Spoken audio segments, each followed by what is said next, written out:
भगवान झूलेलाल की कहानी इस चैनल के माध्यम से आपके लिए लेकर आया हूँ, तो इस वीडियो को अंत तक ज़रूर देखिए। ये बहुत ही अच्छी कहानी है, तो बिना समय गवाए इस कहानी को शुरू करते हैं। जब जब धरती पर अन्यायियों ने लोगों को त्रस्त किया, तब तब भगवान ने मसीहा के रूप में अवतरित होकर उनके संकट को टारा है। सिंधी समाज के इष्ट देव झूलेलाल जी की जीवनी कुछ ऐसी ही है। दरअसल जो लोग सिंध में रहते हैं अथवा विभाजन के बाद उस स्थान से पलायन कर किसी अन्य स्थान को गए हैं, उन्हें सिंधी कहा जाता है। सिंध पाकिस्तान में है। कोई इन्हें संत कहता है तो कोई फकीर। जो भी हो, हिंदू मुस्लिम दोनों इन्हें मानते हैं तथा यह सिंधी समाज के ब्रह्मा, विष्णु, महेश, ईसा, अल्लाह से भी बढ़कर है। झूलेलाल को कई अन्य नामों से भी जाना जाता है। उदेरो लाल, घोड़ेवारो, जिंद पीर, लाल साईं, पल्लेवारो, ज्योतिनवारो, अमरलाल आदि। झूलेलाल जी को जल के देवता वरुण का अवतार माना जाता है। चैत्र माह के शुक्ल पक्ष में चंद्र दर्शन की तिथि को सिंधी चेटी चंद मानते हैं। इनकी पूजा तथा स्तुति का तरीका कुछ भिन्न है। जल के देव होने के कारण इनका मंदिर लकड़ी का बनाकर जल में रखकर इनके नाम दीपक जलाकर भक्त आराधना करते हैं। चेटी चंड के अवसर पर भक्त इस मंदिर को अपने शीश पर उठाते हैं, जिन्हें बहिराना साहिब कहा जाता है, जिनमें परंपरागत छेज नृत्य किया जाता है। भगवान झूलेलाल जी का जन्म चैत्र शुक्ल 2 संवत 1007 को हुआ था। इनके जन्म के संबंध में कई पौराणिक कथाएं प्रचलित हैं, मगर इन सभी में बहुत सी समानताएं भी हैं। यहाँ आपको भगवान झूलेलाल जी की सर्वमान्य कथा बता रहे हैं, जिन पर अधिकतर लोगों का विश्वास है। झूलेलाल संत जी के समय में मुस्लिम राजा मिरख शाह का राज पाकिस्तान के सिंध प्रांत में था और उनकी सेना के द्वारा बड़े पैमाने पर हिंदू जनता का उत्पीड़न किया जाता था, साथ ही उन्हें परेशान किया जाता था। इसके पीछे वजह थी सभी हिंदू जनता को इस्लाम कबूल करवाना और उनका धर्मांतरण करवाना। मुस्लिम राजा के अत्याचार से तंग आकर के हिंदू जनता ने 40 दिन तक वरुण देवता की तपस्या करने का निर्णय लिया और इसके बाद वरुण देवता की कठोर तपस्या की गई। उसके पश्चात एक आकाशवाणी हुई। उस आकाशवाणी में यह बताया गया कि भगवान श्री झूलेलाल का जन्म माता देवकी पिता रतन राय के परिवार में होगा। इसके पश्चात आकाशवाणी में कही गई बात को हिंदुओं ने जाकर के मुस्लिम राजा के सामने कहा। इसके साथ ही हिंदुओं ने यह भी कहा कि राजा के द्वारा उन्हें सोचने के लिए 7 दिन का समय दिया जाए, क्योंकि उनके यहाँ पर एक संत का जन्म होने वाला है और उसके बाद वह सभी इस्लाम कबूल कर लेंगे और मुसलमान बन जाएंगे।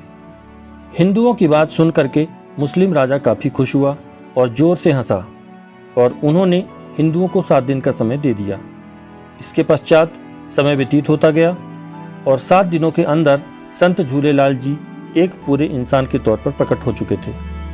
इसके बाद झूलेलाल ने कहा कि बादशाह को इस बात को समझा दिया जाए कि हिंदू जनता के खिलाफ वह अनैतिक काम बिल्कुल भी ना करे। इस पर बादशाह ने जब झूलेलाल की इस बात को जाना तो उन्होंने उल्टा संत झूलेलाल को ही चुनौती दे डाली। इसके पश्चात बादशाह ने जब अपनी आंखों से संत झूलेलाल को देखा तो बादशाह भौचक्का रह गए, क्योंकि संत झूलेलाल नीले घोड़े पर पूरी तरह से सुसज्जित होकर सवार थे। जो उपदेश झूलेलाल जी ने बादशाह को दिए उसका मुस्लिम राजा पर कुछ असर नहीं हुआ और उसने झूलेलाल जी को कैद करने का आदेश अपने सिपाहियों को दिया। इस प्रकार से राजा के सिपाहियों के द्वारा झूलेलाल को कैद कर लिया गया। जेल में जाने के पश्चात झूलेलाल जी ने जेल के अंदर मौजूद सभी हिंदुओं को आज़ाद करवाया और खुद भी सभी भक्तों को लेकर के पुगर नाम की नदी के किनारे चले गए और कुछ ही देर में वहां पर एक भव्य मंदिर का निर्माण हुआ, जिसके अंदर रत्न जड़ित झूला झूल रहा था और उसमें भगवान झूलेलाल झूला झूल रहे थे। जब मुस्लिम शासक के द्वारा जेल की यात्रा की गई तो वहां पर उन्होंने जेल के अंदर झूलेलाल को नहीं पाया। इस पर मुस्लिम शासक के द्वारा बचे हुए हिंदुओं को कहा गया कि तुम्हारा अवतार तो भाग गया, अब तुम सब इस्लाम कबूल कर लो और मुसलमान बन जाओ। इसके बाद जब लोगों ने फिर से सिंधु नदी के तट पर जाकर देखा तो वहां पर सोने के सिंहासन पर भगवान झूलेलाल विराजमान थे और उनके एक हाथ में धर्मध्वजा थी और दूसरे हाथ में गीता थी, जिसका पाठ वह कर रहे थे।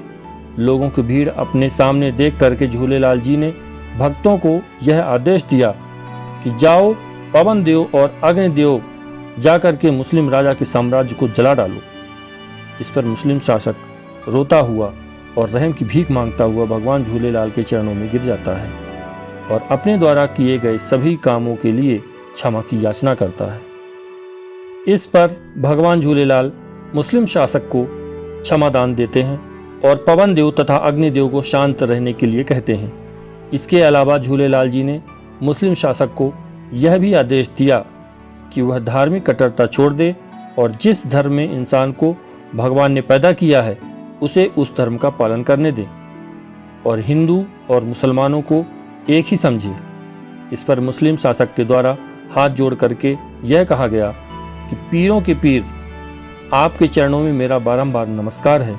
और इस प्रकार से भगवान झूलेलाल के चमत्कार से हिंदू जनता को मुस्लिम शासक के अत्याचार से आज़ादी मिली। दोस्तों, भगवान झूलेलाल की यह कहानी आपको कैसी लगी कमेंट के माध्यम से ज़रूर बताइए और जितने भी हमारे सिंधी भाई लोग हैं उन तक यह कहानी ज़रूर शेयर कीजिए। ऐसी ही कहानियों के लिए इस चैनल को सब्सक्राइब कीजिए तथा बेल आइकन को प्रेस कीजिए। ऐसी ही सारगर्भित वीडियो इस चैनल के माध्यम से आती रहती है। धन्यवाद।